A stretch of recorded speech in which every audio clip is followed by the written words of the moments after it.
Hi friends, ഇന്ന് നമുക്ക് മലബാർ സ്പെഷ്യലായിട്ടുള്ള വളരെ ടേസ്റ്റിയായ ഇതൾ ഒറോട്ടി അല്ലെങ്കിൽ ഇതൾ പത്തിരി തയ്യാറാക്കുന്നത് എങ്ങനെയെന്ന് നോക്കാം. അപ്പോൾ നമുക്ക് അതിന് വേണ്ടിയിട്ട് വേണ്ടത് കൈമ റൈസാണ്. പച്ചരി വെച്ചിട്ട് ഉണ്ടാക്കാം. പച്ചരി വെച്ചിട്ട് ഉണ്ടാക്കുമ്പം ആ ഒരു ടേസ്റ്റും ഫ്ലേവറും കിട്ടത്തില്ല കേട്ടോ. അപ്പോൾ ഞാനിവിടെ എടുത്തിട്ടുള്ളത് 1.5 കപ്പ് കൈമ റൈസാണ്. നന്നായിട്ട് കഴുകി 4 മണിക്കൂറോളം കുതിർത്തി എടുത്തിട്ടുണ്ട്. ഇനി നമുക്കിതിൻ്റെ വെള്ളം കംപ്ലീറ്റ് ഒന്ന് ഊറ്റിക്കളഞ്ഞെടുക്കാം.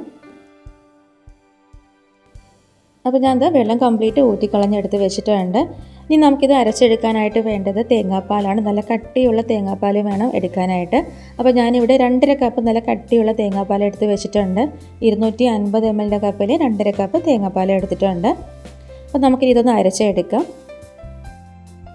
അപ്പോൾ ഞാനിത് മുഴുവനും മിക്സിയുടെ ജാറിലേക്ക് ഇട്ട് കൊടുക്കുകയാണ്. 1.5 കപ്പ് അരിയിലുള്ളതുകൊണ്ട് നമുക്ക് ഒറ്റ പ്രാവശ്യമായിട്ട് അരച്ചെടുക്കാൻ പറ്റും. വെള്ളം കംപ്ലീറ്റ് ഊറ്റി കളഞ്ഞിട്ട് വേണം അരി മിക്സിയുടെ ജാറിലേക്ക് ഇട്ട് കൊടുക്കാനായിട്ട്. ഇനി നമുക്കിതിലേക്ക് ചേർത്ത് കൊടുക്കാനുള്ള നല്ലൊരു ഫ്ലേവറിനും ടേസ്റ്റിനും വേണ്ടിയിട്ട് ഞാനിതിലേക്ക് ഒരു ഏലക്ക ചേർക്കുന്നുണ്ട്. ഏലക്ക ചേർക്കുമ്പോൾ കൂടി പോകണ്ട കേട്ടോ. ഏലക്ക പൊടിയാണെന്നുണ്ടെങ്കിൽ ഒരു പിഞ്ച് ചേർത്ത് കൊടുക്കാം. അതോടൊപ്പം നമുക്കിതിലേക്ക് 1/4 കപ്പ് ചോറ് ചേർത്ത് കൊടുക്കാം. ചോറ് ചേർക്കുമ്പോഴും കൂടിപ്പോകരുത്, കൂടിപ്പോയാൽ ഒട്ടലുണ്ടാകും കേട്ടോ. അപ്പോൾ ഞാനിതിലേക്ക് 1/4 കപ്പ് എന്ന് പറയുമ്പം 4 ടേബിൾ സ്പൂണോളം ചോറ് ഞാൻ അതിലേക്ക് ചേർത്ത് കൊടുത്തിട്ടുണ്ട്. ഇനി നമുക്കിത് അരയാൻ പാകത്തിനുള്ള തേങ്ങാപ്പാൽ ചേർത്തൊന്ന് അരച്ചെടുക്കാം. ഒട്ടും തരിയില്ലാതെ നല്ല ഫൈനായിട്ട് അരച്ചെടുക്കാം. അപ്പോൾ നമുക്കിതിലേക്ക് പാകത്തിനുള്ള തേങ്ങാപ്പാൽ ചേർത്ത് അരച്ചെടുക്കാം. തേങ്ങാപ്പാൽ കൂടിപ്പോയാൽ നല്ല ഫൈനായിട്ട് അരഞ്ഞ് കിട്ടത്തില്ല. അപ്പം പാകത്തിന് ചേർത്ത് നന്നായിട്ട് അരച്ചെടുക്കുക. അപ്പോൾ ഞാൻ തന്നെ അരച്ചെടുത്തിട്ടുണ്ട്. ഇനി ഒരു ബൗളിലേക്ക് മാറ്റുവാണ്. ഇതിപ്പം നല്ല തിക്കായിട്ടാണ് ഇരിക്കുന്നത്. നമുക്കിതിലേക്ക് ഇനി ബാക്കിയിരിക്കുന്ന തേങ്ങാപ്പാലും കൂടെ ചേർത്തൊന്ന് ലൂസാക്കി എടുക്കാം. അപ്പോൾ ഞാൻ ഇതിലേക്ക് ടോട്ടൽ എടുത്തിട്ടുള്ളത് 2.5 കപ്പ് നല്ല കട്ടിയുള്ള തേങ്ങാപ്പാലാണ്. നമ്മൾ കിണ്ണത്തപ്പത്തിനൊക്കെ ചേർക്കുന്ന പോലെ നല്ല കുറച്ച് ലൂസായിട്ടുള്ള ഒഴുക്കനായിട്ടുള്ള പരുവത്തിന് വേണം ബാറ്റർ വേണ്ടത് കേട്ടോ. അപ്പോൾ ബാക്കിയിരിക്കുന്ന തേങ്ങാപ്പാലും മുഴുവനും ചേർത്ത് ഞാൻ മിക്സാക്കി എടുക്കുവാണ്.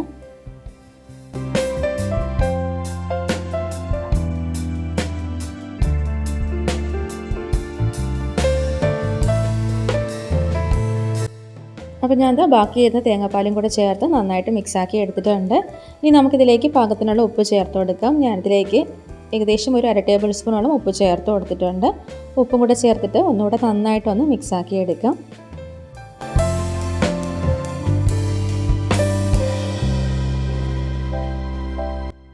ഉപ്പ് ചേർത്ത് മിക്സാക്കി എടുത്തിട്ടുണ്ട്. ഇനി നമുക്കിത് ആവിയിലൊന്ന് വേവിച്ചെടുക്കാം. അപ്പോൾ ഞാൻ വെള്ളം വെച്ചിട്ടുണ്ടായിരുന്നു കേട്ടോ. വെള്ളം നന്നായിട്ട് ഇവിടെ തിളച്ചിട്ടുണ്ട്. അപ്പോൾ ഇത് വേവിച്ചെടുക്കാനായിട്ട് ഞാനിവിടെ സ്റ്റീലിൻ്റെ പ്ലേറ്റാണ് എടുത്തിട്ടുള്ളത്. പ്ലേറ്റിൽ നന്നായിട്ടൊന്ന് നെയ്യൊന്ന് സ്പ്രെഡ് ചെയ്ത് എടുത്തിട്ടുണ്ട്. അതിലോട്ട് നമുക്ക് കുറച്ച് മാവ് ഒഴിച്ച് കൊടുക്കാം കേട്ടോ. നല്ല തിന്നായിട്ടുള്ള ലെയർ വേണ്ടത്. അപ്പോൾ ഞാൻ ഏകദേശം ഈ ഒരു സ്പൂണിന് 1.25 സ്പൂണോളം ഞാനിതിലേക്ക് ഒഴിച്ച് കൊടുക്കുന്നുണ്ട്. നല്ല തിന്നായിട്ടുള്ള ലെയേഴ്സ് വേണ്ടത്. അപ്പോൾ അതനുസരിച്ചിട്ട് മാവ് ഒഴിച്ച് കൊടുക്കാം കേട്ടോ. ഇനി നമുക്കിത് അടച്ച് വെച്ചിട്ട് മീഡിയം ഫ്ലെയിമിൽ 2 മിനിറ്റ് ഒന്ന് വേവിച്ചെടുക്കാം.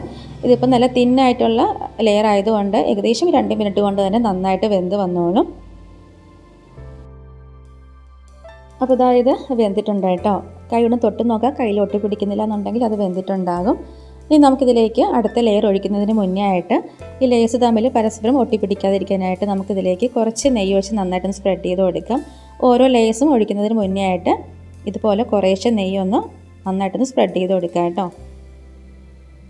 ഈ നെയ്യും കൂടെ ചേർക്കുമ്പോഴത്തേക്കാണ് ഈ ഒരു പത്തിരിക്ക് നല്ലൊരു ടേസ്റ്റും ഫ്ലേവറൊക്കെ കിട്ടുന്നത്. ഞാൻ നെയ്യ് ഒഴിച്ചിട്ട് നന്നായിട്ടൊന്ന് സ്പ്രെഡ് ചെയ്തിട്ടുണ്ട്. ഇനി നമുക്കിതിലേക്ക് വീണ്ടും കുറച്ച് മാവ് ഒഴിച്ച് കൊടുക്കാം. കട്ടി കൂടി പോകരുത്, തിന്നായിട്ടുള്ള ലേയേഴ്സ് വേണ്ടത്. അപ്പോൾ അതനുസരിച്ചിട്ടുള്ള മാവ് ഒഴിച്ച് കൊടുക്കാം.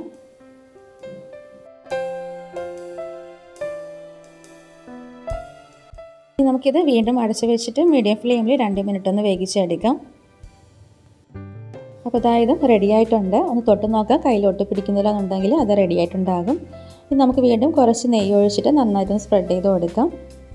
എന്നിട്ട് നമുക്ക് വീണ്ടും അടുത്ത ലെയറിന് വേണ്ടിയിട്ടുള്ള മാവ് ഒഴിച്ച് കൊടുക്കാം.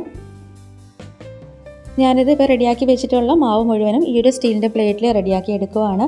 അപ്പോൾ നിങ്ങൾക്ക് വേണമെന്നുണ്ടെങ്കിൽ 2 പ്ലേറ്റിലാക്കി റെഡിയാക്കാം കേട്ടോ. അപ്പോൾ നമുക്കിത് വീണ്ടും അടച്ച് വെച്ചിട്ട് മീഡിയം ഫ്ലെയിമിൽ 2 മിനിറ്റ് ഒന്ന് വേവിച്ചെടുക്കാം. അപ്പോൾ ഇതുപോലെ തന്നെ ബാക്കി ഇരിക്കുന്ന മാവെല്ലാം റെഡിയാക്കി എടുക്കാം കേട്ടോ. അപ്പോൾ ഞാനിത് റെഡിയാക്കിയതിന് ശേഷം കാണിക്കാം.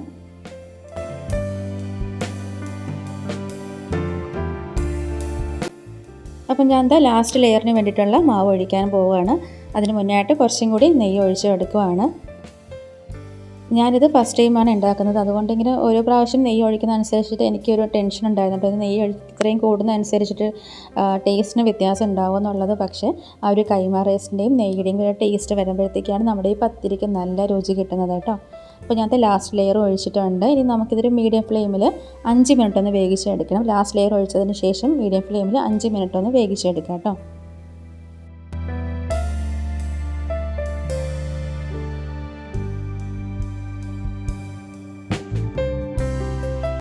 അപ്പോൾ ഞാനത് ലാസ്റ്റ് ലെയർ ഒഴിച്ചതിന് ശേഷം മീഡിയം ഫ്ലെയിമിൽ 5 മിനിറ്റോളം വേവിച്ചെടുത്തിട്ടുണ്ട്. ഇനി നമുക്ക് ഫ്ലെയിം ഓഫ് ചെയ്യാം. ഇതിപ്പോൾ റെഡി ആയിട്ടുണ്ട്. ഇനി നമുക്കിത് ചൂടാറാനായിട്ടൊന്ന് വെയിറ്റ് ചെയ്യാം. ചെറിയൊരു ചൂടോട് കൂടിയിട്ട് വേണം നമുക്കിത് ഇങ്ങനെ ലെയറാക്കി ഓരോ ലെയേഴ്സും നമുക്കിങ്ങനെ ഇളക്കിയെടുക്കാനായിട്ട്. അപ്പം ഒന്ന് ചൂടാറാനായിട്ടൊന്ന് മാറ്റി വയ്ക്കാം. അപ്പോൾ അതായത് ചെറുതായിട്ടൊന്ന് ചൂട് മാറിയിട്ടുണ്ട്, നന്നായിട്ട് തണുത്തിട്ടില്ല, ചെറിയൊരു ചൂടുണ്ട് കേട്ടോ. ഇനി നമുക്കിത് വേറൊരു പ്ലേറ്റിലേക്ക് മാറ്റാം. നമ്മൾ നെയ്യൊക്കെ ഒഴിച്ചത് കൊണ്ട് തന്നെ പ്ലേറ്റിൽ ഒട്ടിപ്പിടിക്കത്തില്ല കേട്ടോ. നന്നായിട്ട് നമുക്കിത് ഡിമോൾഡ് ചെയ്തെടുക്കാൻ പറ്റും. അപ്പോൾ ഞാനിത് 4ആയിട്ടൊന്ന് ഇതുപോലെ ഒന്ന് കട്ട് ചെയ്ത് എടുത്തിട്ടുണ്ട്. ഇനി നമുക്കിത് പതുക്കെ ഓരോ ലെയറായിട്ട് ഇങ്ങനെ ഒന്ന് ഇളക്കിയെടുക്കാം. ഞാനിത് കഴിച്ചിട്ടുണ്ട്, പക്ഷേ ഇത് ഫസ്റ്റ് ടൈമായിട്ട് ഉണ്ടാക്കി നോക്കുന്നത്. പതുക്കെ ഇങ്ങനെ പൊട്ടിപ്പോകാതെ പതുക്കെ ഒന്ന് ഇളക്കിയെടുക്കാം. നല്ല സോഫ്റ്റ് ആയിട്ടുള്ള പത്തിരിയാണ് കേട്ടോ.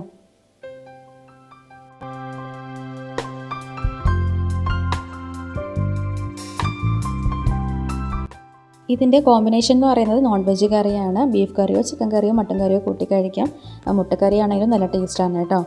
അപ്പം നിങ്ങളെല്ലാവരും ട്രൈ ചെയ്ത് നോക്കുക. വീഡിയോയ്ക്ക് മറക്കാതെ ഒന്ന് ലൈക്ക് ചെയ്യുക, ഷെയർ ചെയ്യുക, കമൻറ്റ് ചെയ്യുക. ചാനൽ സബ്സ്ക്രൈബ് ചെയ്യാത്തവരാണെങ്കിൽ സബ്സ്ക്രൈബും കൂടെ ചെയ്തിട്ട് നമ്മുടെ ചാനൽ ഒന്ന് സപ്പോർട്ട് ചെയ്യാം കേട്ടോ.